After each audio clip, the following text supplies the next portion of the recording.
Welcome to Heavy D Storytelling. I'm David Sneathen, and I'm going to tell you a story. Here we are. It is May the 6th. Goodness, I had to look. I can't believe it's already May the 6th. But we are going to read John chapter 6. We're going to start with John chapter 6, and then we're going to continue on and begin The Magician's Nephew. So, Kimberly, go ahead and send the link. You can send it to Alora too. I don't know if she wants to chime in or not. This is from the English Standard Version of the Bible, and I am going to begin John chapter 6.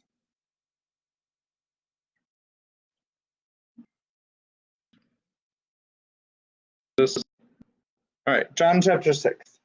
After this, Jesus went away to the other side of the Sea of Galilee, which is the Sea of Tiberias, and a large crowd was following him because they saw the signs that he was doing on the sick. Jesus went up on the mountain, and there he sat down with his disciples. Now the Passover, the feast of the Jews, was at hand. Lifting up his eyes then, and seeing that a large crowd was coming toward him, Jesus said to Philip, "Where are we to buy bread, so that these people may eat?" He said this to test him, for he himself knew what he would do. Philip answered him, 200 denarii worth of bread would not be enough for each of them to get a little.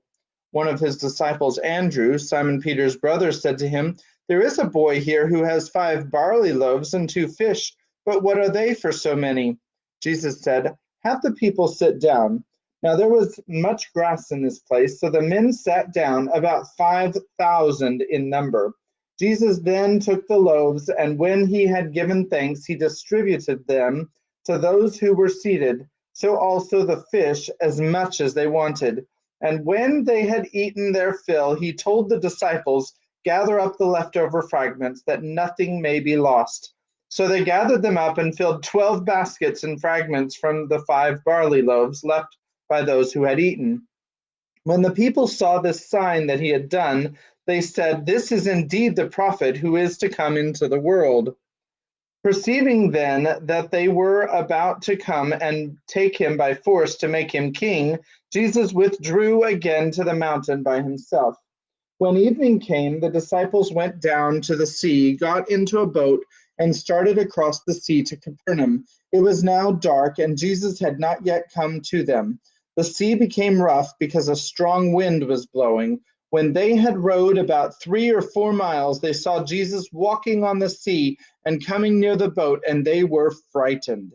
But he said to them, "It is I, do not be afraid." Then they were glad to take him into the boat, and immediately the boat was at the land to which they were going. On the next day, the crowd that remained on the other side of the sea saw that there had been only one boat there, and that Jesus had not entered the boat with his disciples, but that his disciples had gone away alone. Other boats from Tiberias came near the place where they had eaten the bread after the Lord had given thanks. So when the crowd saw that Jesus was not there, nor his disciples, they themselves got into the boats and went to Capernaum seeking Jesus. When they found him on the other side of the sea, they said to him, "Rabbi, when did you come here?" Jesus answered them, "Truly, truly, I say to you, you are seeking me not because you saw signs, but because you ate your fill of the loaves. Do not work for the food that perishes, but for the food that endures to eternal life, which the Son of Man will give to you. For on him God the Father has set his seal." Then they said to him, What must we do to be doing the works of God?" Jesus answered them, "This is the work of God, that you believe in him who he has sent." So they said to him, "Then what sign do you do, that we may see and believe you? What work do you perform? Our fathers ate the manna in the wilderness, as it is written, He gave them bread from heaven to eat." Jesus then said to them, "Truly, truly, I say to you, it was not Moses who gave you the bread from heaven, but my Father gives you the true bread from heaven. For the bread of God is he who comes down from heaven and gives life to the world." They said to him, "Sir, give us this bread always." Jesus said to them, "I am the bread of life. Whoever comes to me shall not hunger, and whoever believes in me shall never thirst. But I said to you that you have seen me and yet do not believe. All that the Father gives me will come to me, and whoever comes to me I will never cast out. For I have come down from heaven, not to do my own will, but the will of him who sent me. And this is the will of him who sent me, that I should lose nothing of all that he has given me, but raise it up on the last day. For this is the will of my Father, that everyone who looks on the Son and believes in him should have eternal life, and I will raise him up on the last day. So the Jews grumbled about him because he said, I am the bread that came down from heaven. They said, Is not this Jesus the son of Joseph, whose father and mother we know? How does he now say, I have come down from heaven? Jesus answered them, Do not grumble among yourselves. No one can come to me unless the Father who sent me draws him, and I will raise him up on the last day. It is written in the prophets, and they will all be taught by God. Everyone who has heard and learned from the Father comes to me. Not that anyone has seen the Father, except he who is from God. He has seen the Father. Truly, truly, I say to you, whoever believes has eternal life. I am the bread of life. Your fathers ate the manna in the wilderness, and they died. This is the bread that comes down from heaven, so that one may eat of it and not die. I am the living bread that came down from heaven. If anyone eats of this bread, he will live forever. And the bread that I will give you for the life of the world is my flesh. The Jews then disputed among themselves, saying, How can this man give us his flesh to eat? So Jesus said to them, Truly, truly, I say to you, unless you eat the flesh of the Son of Man and drink his blood, you have no life in you. Whoever feeds on my flesh and drinks my blood has eternal life, and I will raise him up on the last day. For my flesh is true food, and my blood is true drink. Whoever feeds on my flesh and drinks my blood abides in me, and I in him. As the living Father sent me, and I live because of the Father who so whoever feeds on me, he also will live because of me. This is the bread that came down from the heaven, not like the bread the fathers ate and died. Whoever feeds on this bread will live forever. Jesus said these things in the synagogue as he taught at Capernaum. When many of his disciples heard it, they said, This is hard saying. Who can listen to it? But Jesus, knowing in himself that his disciples were grumbling about this, said to them, Do you take offense at this? Then what if you were to see the Son of Man ascending to where he was before? It is the Spirit who gives life. The flesh is no help at all. The words that I have spoken to you are spirit and life. But there are some of you who do not believe. For Jesus knew from the beginning who those were who did not believe and who it was who would betray him. And he said, This is why I told you that no one can come to me unless it is granted him by the Father. After this, many of his disciples turned back and no longer walked with him. So Jesus said to the 12, Do you want to go away as well? Simon Peter answered him, Lord, to whom shall we go? You have the words of eternal life, and we have believed, and have come to know that you are the Holy One of God. Jesus answered them, Did I not choose you, the 12, and yet one of you is a devil? He spoke of Judas, the son of Simon Iscariot, for he, one of the 12, was going to betray him. That is the end of chapter 6. That is quite a long chapter from the book of John, 71 verses in chapter 6, but lots of good stuff about eating the flesh and drinking the blood. I mean, can you just imagine you're going around with this great preacher, and he says, well, the only way that you can have life is if you eat me and drink my blood. You know, they're probably like, hey, maybe you should stop talking about that. Like, that's not really so cool, because they didn't really understand at that time. But we've got lots left to read in the book of John. So we will continue with chapter 7 tomorrow on the 7th day of May.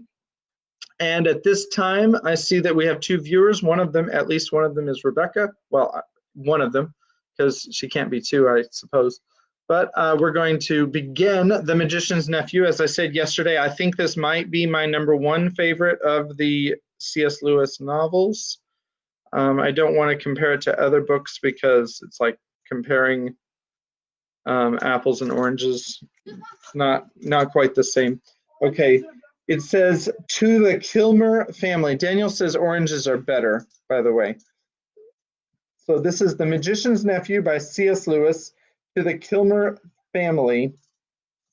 I don't know who the Kilmer family is, but this book was dedicated to them, and they must have meant quite a lot to C.S. Lewis. So maybe that's something to research. You know, the books that he or the people that he dedicated his books to, and who they were and how they impacted his life. And there might be a lot of really interesting stuff out of that. But for this time, I'm just going to read the story. So, all right. Chapter 1, The Wrong Door. This is a story about something that happened long ago when your grandfather was a child. And actually, when this story was written, it's probably when your grandfather's grandfather was a child. And for my children, it might even be their grandfather's great grandfather. In other words, it was a long time ago.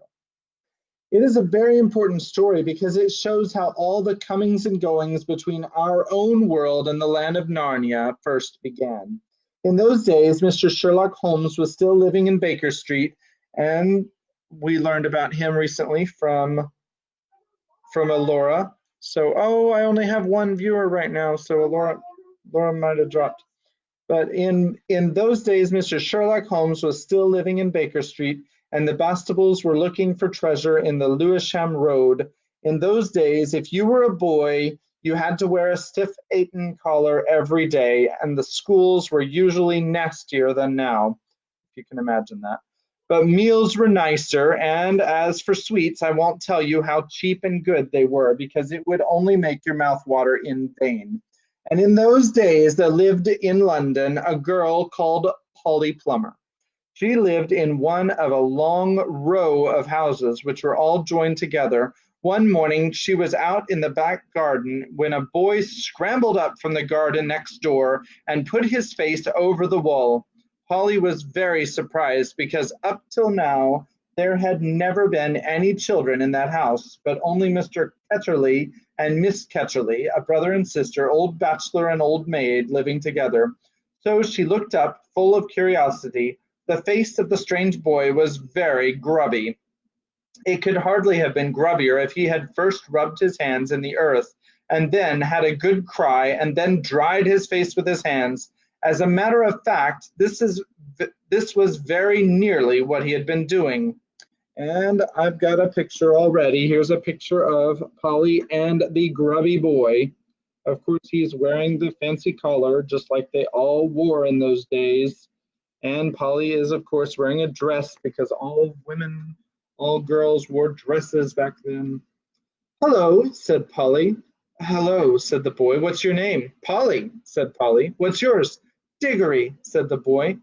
I say, what a funny name, said Polly. It isn't half so funny as Polly, said Diggory. Yes, it is, said Polly. No, it isn't, said Diggory. At any rate, I do wash my face, said Polly, which is what you need to do, especially after, and she stopped. She had been going to say, after you've been blubbing, but she thought that wouldn't be polite. All right, I have then, said Diggory in a much louder voice, like a boy who was so miserable that he didn't care who knew he had been crying. And so would you, he went on, if you'd lived all your life in the country and had a pony and a river and the bottom of the garden, and then been brought to live in a beastly hole like this. London isn't a hole, said Polly indignantly, but the boy was too wound up to take any notice of her, and he went on. And if your father was away in India and you had to come and live with your aunt and uncle, who's mad, who would like that?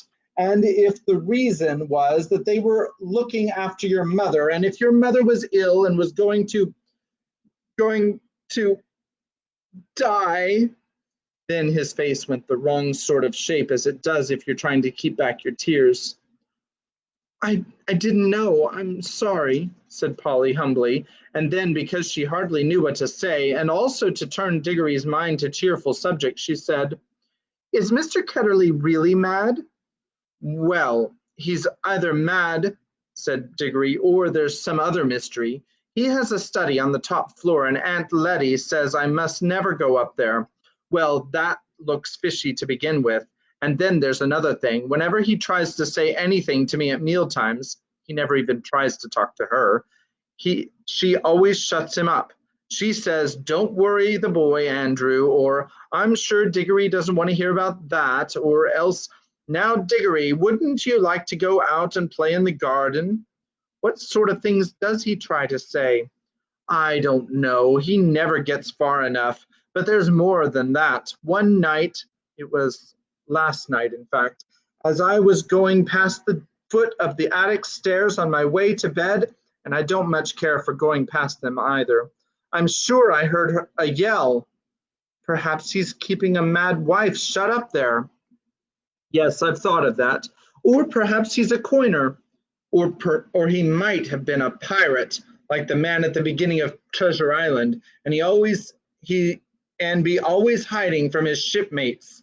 How exciting, said Polly. I never knew your house was so interesting.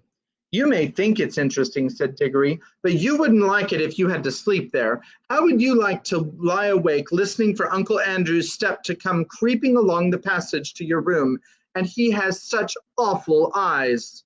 That was how Polly and Diggory got to know one another, and as it was just the beginning of the summer holidays and neither of them was going to the sea that year, they met nearly every day. Their adventures began chiefly because it was one of the wettest and coldest summers there had been for years. That drove them to do indoor things, you might say indoor exploration. It is wonderful how much exploring you can do with a stump of candle in a big house or in a row of houses. Polly had discovered long ago that if you opened a certain little door in the box room attic of her house, you would find the cistern and dark place behind it, which you could get into by a little careful climbing. The dark place was like a long tunnel with brick wall on one side and a sloping roof on the other. In the roof there were little chunks of light between the slates. There was no floor in this tunnel. You had to step from rafter to rafter, and between them there was only plaster. If you stepped on this, you would find yourself falling through the ceiling of the room below. Here is a picture of the attic, and yeah.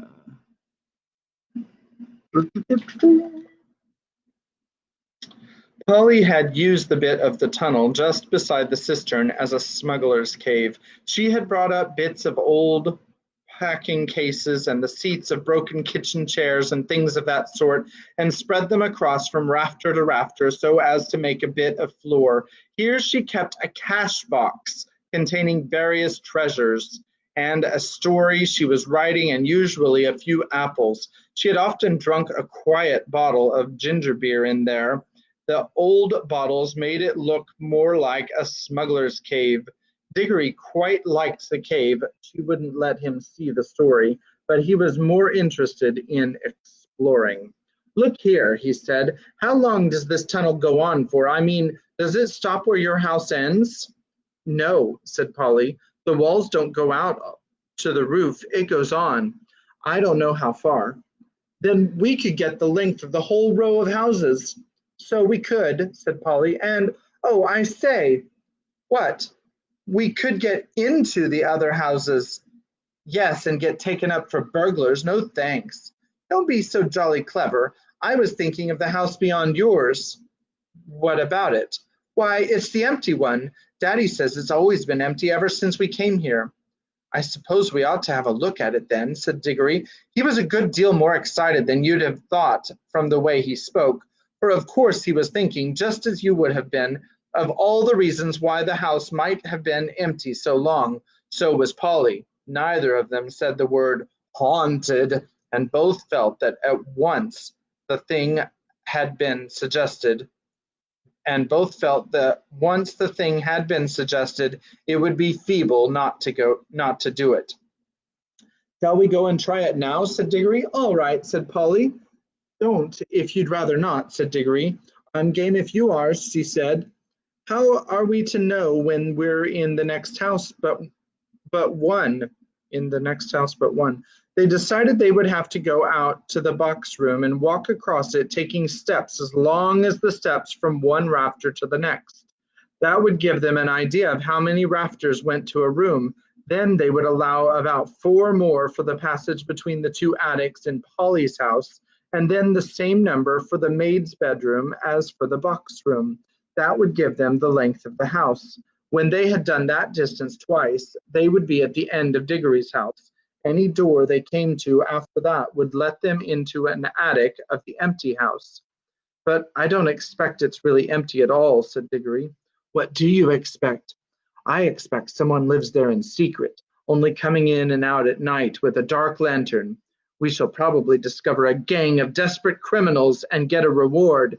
It's all rot to say a house would be empty all those years unless there is some mystery. Daddy thought it must be the drains, said Polly. Oh, pooh! Grown-ups are always thinking of uninteresting explanations, said Diggory. Now that they were talking by daylight in the attic instead of by candlelight in the smuggler's cave, it seemed much less likely that the empty house would be haunted. When they had measured the attic, they had to get a pencil and do a sum. They both got different answers to it at first, and even when they agreed, I am not sure they got it right. They were in a hurry to start on the exploration. We mustn't make a sound, said Polly, as they climbed in again behind the cistern. Because it was such an important occasion, they took a candle each. Polly had a good store of these in her cave. It was very dark and dusty and draughty, and they stepped from rafter to rafter without a word except when they whispered to one another, We're opposite your attic now, or this must be halfway through our house. And neither of them stumbled, and the candles didn't go out. And at last they came where they could see a little door in the brick wall on their right. There was no bolt or handle on this side of it, of course, for the door had been made for getting in, not for getting out. But there was a catch, as there often is on the inside of a cupboard door, which they felt sure they would be able to turn. Shall I? Said Diggory. I'm game if you are, said Polly, just as she had said before. Both felt that it was becoming very serious, but neither would draw back. Diggory pushed round the catch with some difficulty. The door swung open, and the sudden daylight made them blink. Then, with a great shock, they saw that they were looking not in a deserted attic, but into a furnished room. But it seemed empty enough. It was dead silent. Polly's curiosity got the better of her. She blew out her candle and stepped out into the strange room, making no more noise than a mouse. And here is another picture where they are looking into the room. It was shaped, of course, like an attic, but furnished as a sitting room. Every bit of the walls was lined with shelves, and every bit of the shelves was full of books. A fire was burning in the grate. You remember that it was a very cold, wet summer that year. And in front of the fireplace, with its back toward them, was a high-backed armchair. Between the chair and Polly, and filling most of the middle of the room, was a big table piled with all sorts of things. Printed books and books of the sort you write in, and ink bottles and pens and sealing wax and a microscope.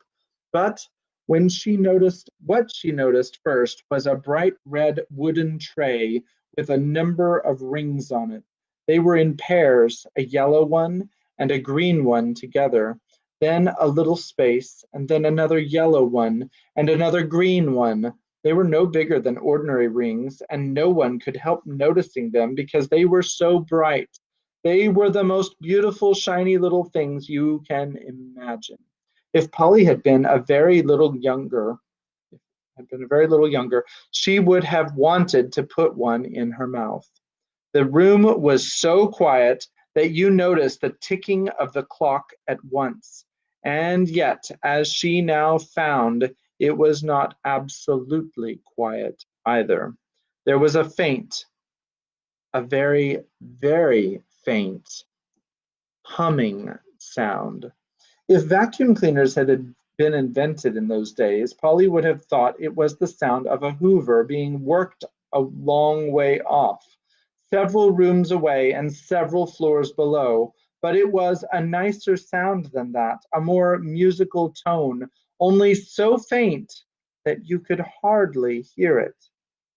It's all right. There's no one here, said Polly over her shoulder to Diggory. She was speaking above a whisper now, and Diggory came out, blinking and looking extremely dirty, as indeed Polly was too. This is no good, he said. It's not an empty house at all. We'd better leave before anyone comes. What do you think those are? Said Polly, pointing at the colored rings.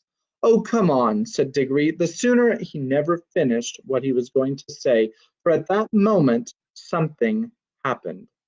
The high-backed chair in front of the fire moved suddenly, and there rose up out of it, like a pantomime demon coming out of the trap-door, the alarming form of Uncle Andrew. They were not in the empty house at all. They were in Diggory's house and in the forbidden study. Both children said, "Oh!" and realized their terrible mistake. They felt they ought to have known all along that they hadn't gone nearly far enough. Uncle Andrew was tall and very thin. He had a long, clean-shaven face with a sharply pointed nose and extremely bright eyes, and a great tousled mop of gray hair. Diggory was quite speechless, for Uncle Andrew looked 1,000 times more alarming than he had ever looked before. Polly was not so frightened yet, but she soon was. For the very first thing Uncle Andrew did was to walk across to the door of the room, shut it, and turn the key in the lock. Then he turned round, fixed the children with his bright eyes, and smiled, showing all his teeth. "There," he said, "now my fool of a sister can't get at you." It was dreadfully unlike anything a grown-up would be expected to do. Polly's heart came into her mouth, and she and Diggory started backing toward the little door they had come in by. Uncle Andrew was too quick for them. He got behind them and shut that door too, and stood in front of it. Then he rubbed his hands and made his knuckles crack. He had very long, beautifully white fingers. "I am delighted to see you," he said. "Two children are just what I wanted." "Please, Mr. Petterly," said Polly, "it's nearly my dinner time, and I've got to go home. Will you let us out, please?" "Not just yet," said Uncle Andrew. "This is too good an opportunity to miss. I wanted two children, you see. I'm in the middle of a great experiment. I've tried it on a guinea pig, and it seemed to work, but then a guinea pig can't tell you anything, and you can't explain to it how to come back." "Look here, Uncle Andrew," said Diggory, "it really is dinner time, and they'll be looking for us in a moment. You must let us out." "Must?" said Uncle Andrew. Diggory and Polly glanced at one another. They dared not say anything, but the glances meant, "Isn't this dreadful?" and "We must humor him." "If you let us go for our dinner now," said Polly, "we could come back after dinner." "Ah, but how do I know that you would?" said Uncle Andrew with a cunning smile. Then he seemed to change his mind. "Well, well," he said, "if you really must go, I suppose you must. I can't expect two youngsters like you to find it much fun talking to an old buffer like me." He sighed and went on, "You've no idea how lonely I sometimes am, but no matter, go to your dinner. But I must give you a present before you go. It's not every day that I see a little girl in my dingy old study, especially, if I may say so, such a very attractive young lady as yourself." Polly began to think he might not really be mad after all. "Wouldn't you like a ring, my dear?" said Uncle Andrew to Polly. "Do you mean one of those yellow or green ones?" said Polly. "How lovely!" "Not a green one," said Uncle Andrew. "I'm afraid I can't give the green ones away, but I'd be delighted to give you any of the yellow ones with my love. Come and try one on." Polly had now quite got over her fright and felt sure that the old gentleman was not mad, and there was certainly something strangely attractive about those bright rings. She moved over to the tray. "Why, I declare," she said, "that humming noise gets louder here. It's almost as if the rings were making it." "What a funny fancy, my dear," said Uncle Andrew with a laugh. It sounded a very natural laugh, but Diggory had seen an eager, almost greedy look on his face. "Polly, don't be a fool," he shouted. "Don't touch them." But it was too late. Exactly as he spoke, Polly's hand went out to touch one of the rings, and immediately, without a flash or a noise or a warning of any sort, there was no Polly. Diggory and his uncle were alone in the room. Chapter 2 is called Diggory and His Uncle. It was so sudden and so horribly unlike anything that had ever happened to Diggory, even in a nightmare, that he let out a scream. Instantly, Uncle Andrew's hand was over his mouth. "None of that," he hissed in Diggory's ear. "If you start making a noise, your mother'll hear it, and you know what a fright might do to her." As Diggory said afterward, the horrible meanness of getting at a chap in that way almost made him sick. But of course he didn't scream again. "That's better," said Uncle Andrew. "Perhaps you couldn't help it. It is a shock when you first see someone vanish. Why, it gave even me a turn when the guinea pig did it the other night." "What was that when you yelled?" asked Diggory. "Oh, you heard that, did you?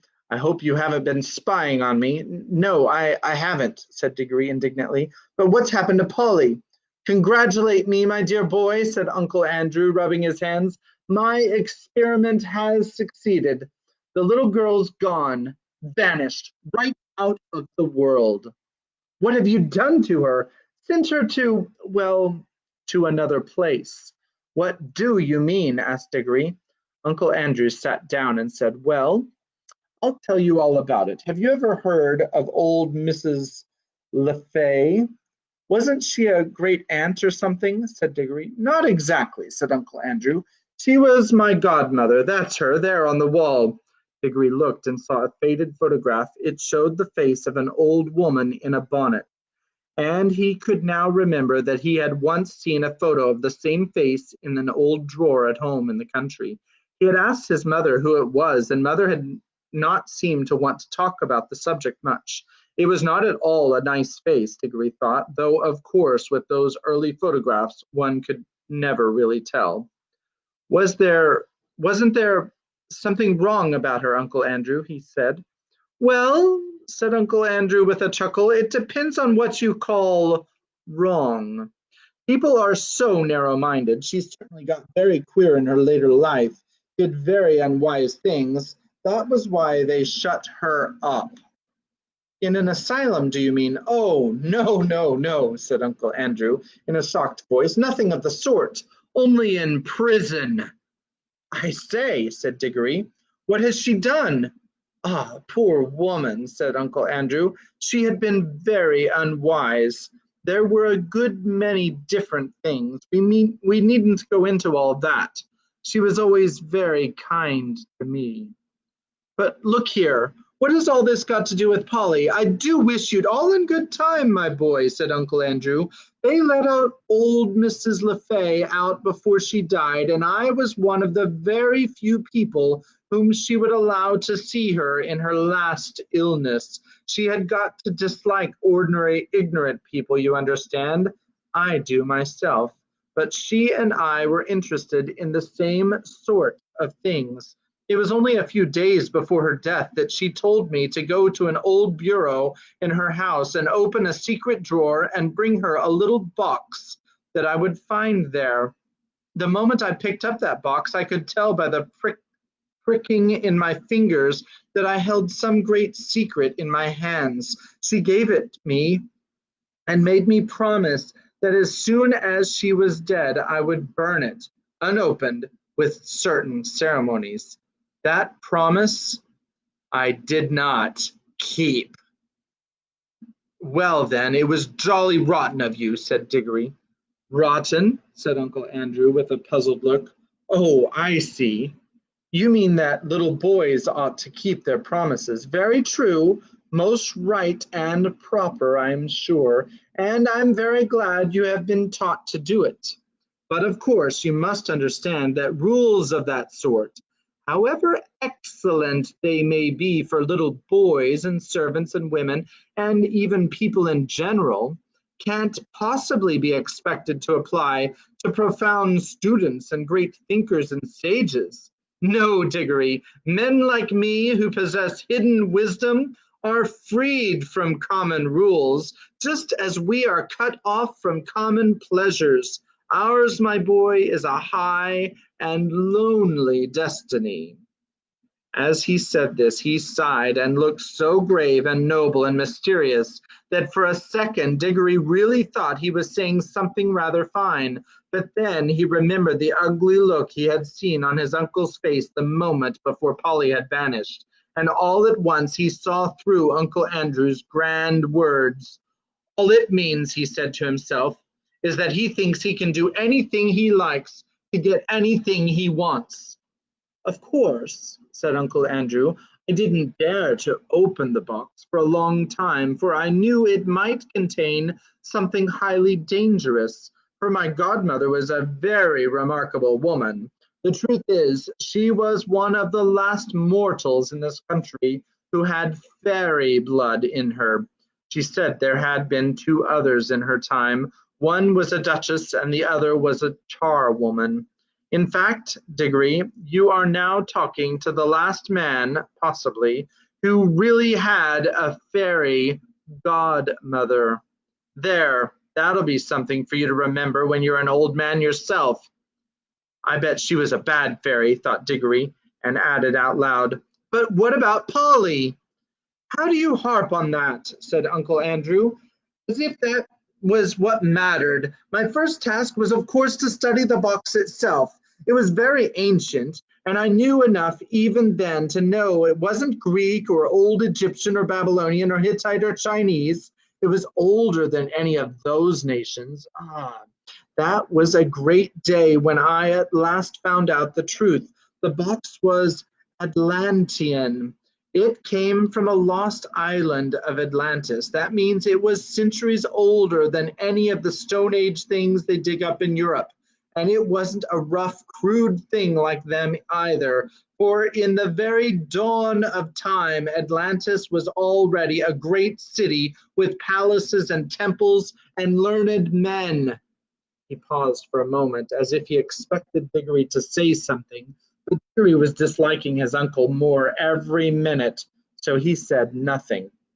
Meanwhile, continued Uncle Andrew, I was learning a good deal in other ways. It wouldn't be proper to explain them to a child, about magic in general. That meant that I came to have a fair idea what sorts of things might be in the box. By various tests, I narrowed down the possibilities. I had to get to know some devilish queer people, and go through some very disagreeable experiences. That was what turned my head gray. One doesn't become a magician for nothing. My health broke down in the end, but I got better, and at last I actually knew. Although there was not really the least chance of anyone overhearing them, he leaned forward and almost whispered as he said, the Atlantean box contained something that had been brought from another world when our world was only just beginning. What? Asked Diggory, who was now interested in spite of himself. Only dust, said Uncle Andrew. Fine, dry dust. Nothing much to look at. Not much to show for a lifetime of toil, you might say. But when I looked at that dust, I took jolly good care not to touch it, and thought that every grain had once been in another world. I don't mean another planet, you know. They're part of our world, and you could get to them if you went far enough. But a really other world, another nature, another universe, somewhere you would never reach, even if you traveled through the space of this universe forever and ever. A world that could be reached only by magic. Well, here Uncle Andrew rubbed his hands till his knuckles cracked like fireworks. I knew, he went on, if you could get into the right form, that dust would draw you back to the place it had come from. Live stream. Come on, Ben. He likes to chat with me while we're doing the live stream. I lost my place. My earlier experiments were all failures. I tried them on guinea pigs. Some of them only died. Some exploded like little bombs. It was a jolly cruel thing to do, said Diggory, who had once had a guinea pig of his own. How do you keep getting off the point, said Uncle Andrew. That's what the creatures were for. I'd bought them myself. Let me see. Where was I? Ah, yes. At last I succeeded in making the rings, the yellow rings. But now a new difficulty arose. I was pretty sure now that a yellow ring would send any creature that touched it into the other place. But what would the what blah, blah, blah. But what would be the good of that if I couldn't get them back to tell me what they had found there? And what about them? Said Diggory. A nice mess they'd be in if they couldn't get back. You will keep on looking at everything from the wrong point of view, said Uncle Andrew with a look of impatience. Can't you understand that the thing is a great experiment? The whole point of sending anyone to the other place is that I want to find out what it's like. Well, then why don't you go there yourself then? Diggory had hardly ever seen anyone look as so surprised and offended as his uncle did at this simple question. Me? Me? He exclaimed. The boy must be mad. A man at my time of life and in my state of health to risk the shock and the dangers of being flung suddenly into a different universe? I never heard anything so preposterous in my life. Do you realize what you're saying? Think what another world means. You might mean anything. Anything. And I suppose you've sent Polly into it then, said Diggory. His cheeks were flaming with anger now. And all I can say, he added, even if you are my uncle, is that you've behaved like a coward, sending a girl to a place you're afraid to go to yourself. Silence, sir, said Uncle Andrew, bringing his hand down to the table. I will not be talked to like that by a little dirty schoolboy. You don't understand. I am the great scholar, the magician, the adept who is doing the experiment. Of course, I need subjects to do it on. Bless my soul. You'll be telling me next that I ought to have asked the guinea pigs' permission before I used them. No great wisdom can be reached without sacrifice, but the idea of my going myself is ridiculous. It's like asking a general to fight as a common soldier. Supposing I got killed, what would become of my life's work? Oh, do stop jawing, said Diggory. Are you going to bring Polly back? I was going to tell you, when you so rudely interrupted me, said Uncle Andrew, that I did at last find out a way of doing the return journey. The green rings draw you back. But Polly hasn't got a green ring. No, said Uncle Andrew with a cruel smile. Then she can't get back, shouted Diggory, and it's exactly the same as if you'd murdered her. She can get back, said Uncle Andrew, if someone else will go after her wearing a yellow ring himself and taking 2 green rings, one to bring himself back and one to bring her back. Here is a picture of Uncle Andrew. And to the person who just came in, it might be Alora, but whoever it is, I recommend that you start at the beginning of this chapter because it's progressed to where we are. And unless you know the story, but I get a little excited sometimes. And now, of course, Diggory saw the trap in which he was caught, and he stared at Uncle Andrew, saying nothing, with his mouth wide open. His cheeks had gone very pale. I hope, said Uncle Andrew presently in a very high and mighty voice, just as if he were perfect. He were a perfect uncle who had given one a handsome tip and some good advice. I hope, Diggory, you are not given to showing the white feather. I should be very sorry to think that any one of our family had not enough honor and chivalry to go to the aid of uh, a lady in distress. Oh, shut up, said Diggory. If you had any honor and all that, you'd be going yourself. But I know you won't. All right, I see I've got to go, but you are a beast. I suppose you planned the whole thing so that she'd go without knowing it, and then I'd have to go after her. Of course, said Uncle Andrew with his hateful smile. Very well, then, I'll go. But there's one thing I jolly well mean to say first. I didn't believe in magic till today. I see now it's real. Well, if it is, I suppose all the old fairy tales are more or less true, and you're simply a wicked, cruel magician like the ones in the stories. Well, I've never read a story in which people of that sort weren't paid out in the end, and I bet you will be, and serve you right. Of all the things Diggory had said, this was the first that really went home. Uncle Andrew started, and there came over his face a look of such horror that, beast though he was, you could almost feel sorry for him. But a second later he had smoothed it all away and said with a rather forced laugh, well, well, I suppose that a natural thing for a child to say, brought up among women as you have been. Old wives' tales, eh? I don't think you need to worry about my danger, Diggory. Wouldn't it be better to worry about the danger of your little friend? She's been gone some time now. If there are any dangers over there, well, it would be a pity to arrive a moment too late. A lot you care, said Diggory fiercely, but I'm sick of this jaw. What have I got to do? You really must learn to control that temper of yours, my boy, said Uncle Andrew coolly. Otherwise, you'll grow up to be just like your Aunt Letty. Now, attend to me. He got up, put on a pair of gloves, and walked over to the tray that contained the rings. They only work, he said, if they're actually touching your skin. Wearing gloves, I can pick them up like this, and nothing happens. If you carried one in your pocket, nothing would happen. But, of course, you'd have to be careful not to put your hand in your pocket and touch it by accident. The moment you touch a yellow ring, you vanish out of this world. When you are in the other world, I expect, of course, this hasn't been tested yet, but I expect that the moment you touch a green ring, you vanish out of that world and I expect reappear in this. Now, I take these two green rings, these two greens, and drop them in your right pocket.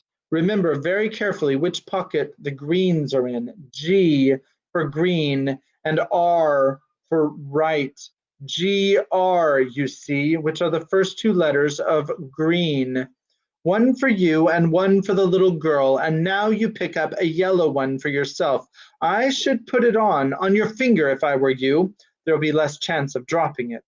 Diggory had almost picked up the yellow ring when he suddenly checked himself. Look here, he said. What about Mother? Supposing she asks where I am? The sooner you go, the sooner you'll be back, said Uncle Andrew cheerfully. But you don't really know whether I can get back. Uncle Andrew shrugged his shoulders, walked across to the door, unlocked it, threw it open, and said, Oh, very well then, just as you please. Go down and have your dinner. Leave the little girl to be eaten by wild animals or drowned or starved in that other world or lost there for good, if that's what you'd prefer. It's all one to me. Perhaps before tea time you'd better drop in on Mrs. Plummer and explain that she'll never see her daughter again because you were afraid to put on a ring. By gum, said Diggory, don't I just wish I was big enough to punch your head? Then he buttoned up his coat, took a deep breath, and picked up the ring. And he thought then, as he always thought afterward too, that he could not decently have done anything else. Chapter 3 is called The Wood Between the Worlds. The first word is uncle. And let me check just real quickly, see how long it is. put your comment in the box to say if you want me to read it. It's not that long, actually. It's 13 pages. So let me know if you want me to keep going. We are only at minute 50 right now, so seems like a good time to just keep on going. Again, that number 2, I know that there was one person for a long time. I'm assuming that's Rebecca. Number 2, if you want to catch up with us, feel free to watch the live stream after it's over, or you can continue watching and then catch up. Obviously, you can do what you want. You're a free person. All right, so without anybody giving me any feedback, I'm gonna just go on to 3. Kimmy, what do you say? Kimmy says, let's go. JJ's asleep. Daniel's asleep. Oh, come on. Rebecca says, read, read, read. I don't know how you're gonna be able to explain this to the boys without just letting them watch it. Oh, Mom says it's me, so it's not Alora after all. Okay, so all right, let's just keep going because it's fun. This is a fun story. I love this book. It's great. Uncle Andrew and his study vanished instantly. Then, for a moment, everything became muddled. The next thing Diggory knew was that there was a soft green light coming down on from above, and darkness below. He didn't seem to be standing on anything, or sitting, or lying. Nothing appeared to be touching him. I believe I'm in water, said Diggory, or underwater. This frightened him for a second, but almost at once he could feel that he was rushing upward. Then his head suddenly came out into the air, and he found himself scrambling ashore out onto smooth grassy ground at the edge of a pool. As he rose to his feet, he noticed that he was neither dripping nor panting for breath, as anyone would expect after being underwater. His clothes were perfectly dry. He was standing by the edge of a small pool, not more than 10 feet from side to side in a wood. The trees grew close together and were so leafy that he could get no glimpse of the sky. All the light was green light that came through the leaves, but there must have been a very strong sun overhead, for this green daylight was bright and warm. It was the quietest wood you could possibly imagine. There were no birds, no insects, no animals, and no wind. You could almost feel the trees growing. The pool he had just got out of was not the only pool. There were dozens of others, a pool every few yards as far as his eyes could reach. You could almost feel the trees drinking the water up with their roots. This wood was very much alive. When he tried to describe it afterward, Diggory always said it was a rich place, as rich as plum cake. The strangest thing was that almost before he had looked about him, Diggory had half forgotten how he had come there.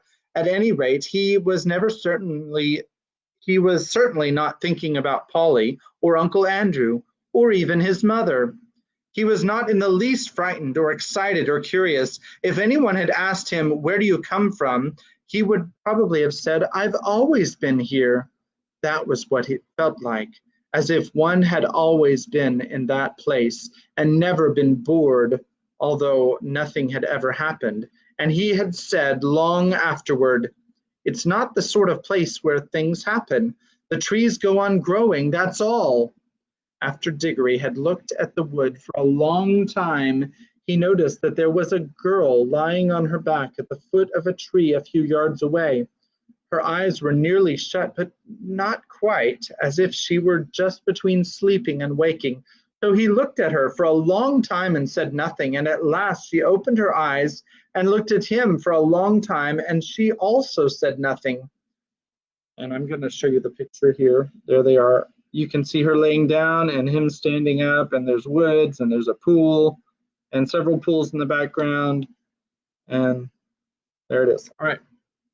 Da, da, da, da, da. Then she spoke in a dreamy, contented sort of voice. "I think I've seen you before," she said. I rather think so too, said Diggory. Have you been here long? Oh, always, said the girl. At least, I don't know, a very long time. So have I, said Diggory. No, you haven't, said she. I've just seen you come up out of that pool. Yes, I suppose I did, said Diggory with a puzzled air. I'd forgotten. Then for quite a long time, neither said any more. And that's the end of the story. I hope you really enjoyed The Magician's Nephew. Okay, I'll keep going.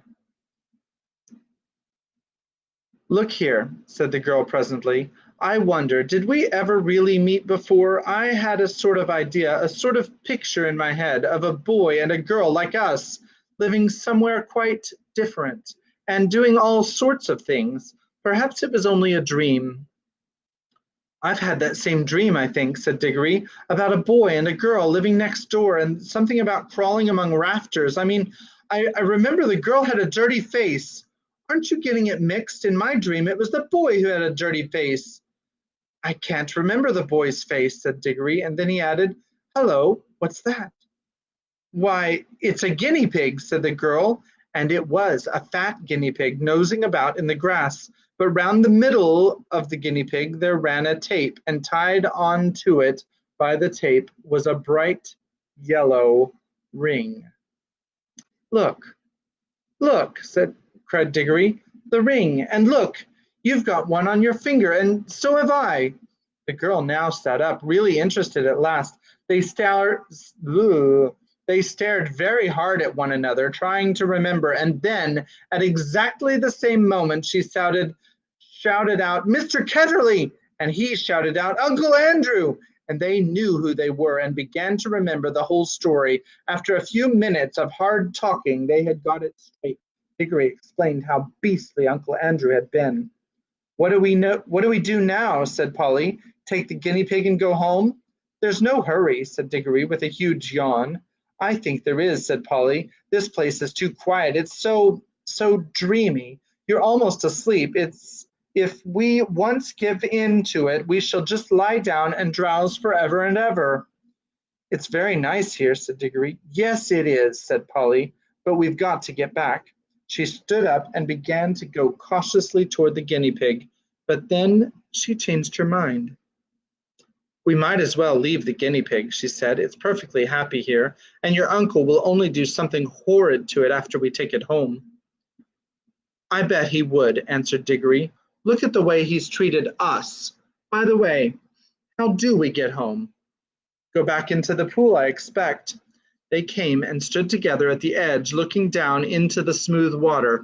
It was full of the reflection of the green, leafy branches. They made it look very deep. We haven't any bathing things, said Polly. We shan't need them, silly, said Diggory. We're going in with our clothes on. Don't you remember? It didn't wet us on the way up. Can you swim? A bit. Can you? Well, not much. I don't think we shall need to swim, said Diggory. We want to go down, don't we? Neither of them much liked the idea of jumping into that pool, but neither said so to the other. They took hands and said, 1, 2, 3, go, and jumped. There was a great splash, and of course they closed their eyes, but when they opened them again, they found they were still standing hand in hand in that green wood and hardly up to their ankles in water. The pool was apparently only a couple of inches deep. They splashed back onto the dry ground. What on earth's gone wrong? Said Polly in a frightened voice, but not quite so frightened as you might expect, because it is hard to feel really frightened in that wood. The place is so peaceful. Oh, I know, said Diggory. Of course it won't work. We're still wearing our yellow rings. They're for the outward journey, you know. The green ones take you home. We must change rings. Have you got pockets? Good. Put your yellow ring in your left. I've got 2 greens. Here's one for you. They put on their green rings and came back to the pool. But before they tried another jump, Diggory gave a long "oh." What's the matter? Said Polly. I've just had a really wonderful idea, said Diggory. What are all the other pools? How do you mean? Why, if we can get back to our own world by jumping into this pool, mightn't we get somewhere else by jumping into one of the others? Supposing there was a world at the bottom of every pool. But I thought we were already in your Uncle Andrew's other world or other place or whatever he called it. Didn't you say? Oh, bother, Uncle Andrew, interrupted Diggory. I don't believe he knows anything about it. He never had the pluck to come here himself. He's only talked of one other world, but suppose there were dozens. You mean this wood might be only one of them? No, I don't believe this wood is a world at all. I think it's just sort of in between place. Polly looked puzzled. Don't you see? Said Diggory. No, do listen. Think of our tunnel under the slates at home. It isn't a room in any of the houses. In a way, it isn't really part of any of the houses. But once you're in the tunnel, you can go along it and come out into any of the houses in a row. Mightn't this wood be the same? A place that isn't in any of the worlds, but once you've found that place, you can get into all of them. Well, even if you can, began Polly, but Diggory went on as if he hadn't heard her. And of course that explains everything, he said. That's why it is so quiet and sleepy here. Nothing ever happens, like at home. It's in the houses that people talk and do things and have meals. Nothing goes on in the in-between places, like the walls and above the ceiling and under the floor and in our own tunnel. But when you come out of our tunnel, you may find yourself in any house. I think we can get out of this place into jolly well anywhere. We don't need to jump back into the same pool we came up by, or not just yet. The wood between the worlds, said Polly dreamily. It sounds rather nice. Come on, said Diggory. Which pool shall we try? Look here, said Polly. I'm not going to try any new pools till we've made sure that we can get back by the old one. We're not even sure if it'll work yet. Yes, said Diggory, and get caught by Uncle Andrew and have our rings taken away before we can have any fun. No, thanks.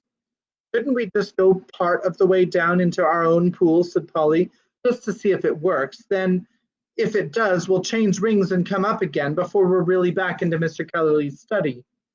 Can we go part of the way down? Well, it took time coming up. I suppose it'll take a little time going back.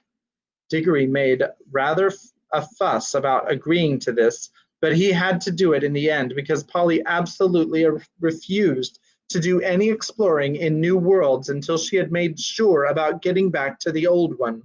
She was quite as brave as he about some dangers, wasps, for instance, but she was not so interested in finding out things nobody had ever heard of before, for Diggory was the sort of person who wants to know everything, and when he grew up, he became the first professor, the famous Professor Kirk, who comes into other books. After a good deal of arguing, they agreed to put on their green rings. Green for safety, said Diggory, so you can't help remembering which is which, and hold hands and jump. But as soon as they seemed to be getting back to Uncle Andrew's study, or even to their own world, Polly was to shout change, and they would slip off their greens and put on their yellows. Diggory wanted to be the one who shouted change, but Polly wouldn't agree. They put on the green rings, took hands once more, and shouted 1, 2, 3, go. This time it worked. It was very hard to tell you what it felt like, for everything happened so quickly. At first there were bright lights moving about in a black sky. Diggory always thinks these were stars and even swears that he saw Jupiter quite close enough to see its moon. But almost at once there were rows and rows of roofs and chimney pots about them, and they could see St. Paul's and knew they were looking at London. But you could see through the walls of all the houses. Then they could see Uncle Andrew, very vague and shadowy, but getting clearer and more solid looking all the time, just as if he were coming into focus. But before he came quite real, Polly shouted, change! And they did change, and our world faded away like a dream, and the green light above grew stronger and stronger, till their heads came out of the pool and they scrambled ashore, and there was the wood all about them, as green and bright and still as ever. The whole thing had taken less than a minute. "There," said Diggory, "that's all right. Now for the adventure. Any pool will do. Come on, let's try that one." "Stop," said Polly. "Aren't we going to mark this pool?" They stared at each other and turned quite white as they realized the dreadful thing that Diggory had just been going to do. For there were any number of pools in the wood, and the pools were all alike, and the trees were all alike, so that if they had once left behind the pool that led to our own world without marking some sort of landmark, the chances would have been 100 to 1 against their ever finding it again. Diggory's hand was shaking as he opened his penknife and cut out a long strip of turf on the bank of the pool. The soil, which smelled nice, was of a rich reddish brown and showed up well against the green. "It's a good thing one of us has some sense," said Polly. "Well, don't keep on gassing about it," said Diggory. "Come along. I want to see what's in one of the other pools." And Polly gave him a pretty sharp answer, and he said something even nastier in reply. The quarrel lasted for several minutes, but it would be dull to write it all down.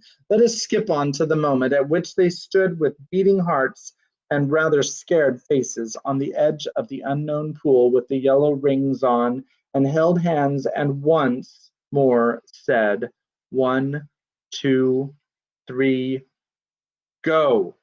Splash! Once again it hadn't worked. This pool, too, appeared to be only a puddle. Instead of reaching the new world, they only got their feet wet and splashed their legs for the second time that morning. If it was a morning, it seems to be always the same time in the wood between the worlds. "Blast and botheration!" exclaimed Diggory. "What's gone wrong now? We've put our yellow rings on all right. He said yellow for the outward journey." Now the truth was that Uncle Andrew, who knew nothing about the wood between the worlds, had quite a wrong idea about the rings. The yellow ones weren't outward rings, and the green ones weren't homeward rings, at least not in the way he thought. The stuff of which both were made had all come from the wood. The stuff in the yellow rings had the power of drawing you into the wood. It was the stuff that wanted to get back to its own place, the in-between place. But the stuff in the green rings is stuff that is trying to get out of its own place, so that a green ring could take you out of the wood into a world. Uncle Andrew, you see, was working with things he did not really understand. Most magicians are. Of course, Diggory did not realize the truth quite clearly either, or not till later. But when they had talked it over, they decided to try their green rings on the new pool just to see what had happened. "I'm game if you are," said Polly, but she really said this because, in her heart of hearts, she now felt sure that neither kind of ring was going to work at all in the new pool, and so there was nothing worse to be afraid of than another splash. I am quite sure that Diggory had not the same feeling. At any rate, when they had both put on their greens and come back to the edge of the water and taken hands again, they were certainly a good deal more cheerful and less solemn than they had been the first time. 1, 2, 3, go, said Diggory, and they jumped. Chapter 4 is called The Bell and the Hammer, and the first word is there, and that is where we will stop for the evening. I hope that you enjoyed our little story tonight. The Magician's Nephew. It's going to be a thrilling ride for the next few days, and I'm looking forward to having that adventure with you. So tune in tomorrow and we will start with chapter 4. What's it called? The Bell and the Hammer. Oh, here's Kimmy to say something. What do you have to say? I wanted to say, I was going to ask you what the first word was. There. Okay. There. See? There. I told you, it's there. It's right there. Not right there, it's there. All right. And this is Kitten, aka Monster. So, I hope you all enjoy, or you, I hope that Rebecca enjoys her story. And we will see you tomorrow. And we will bid you good night, adieu, and God bless you. Bye. Love you, Becca.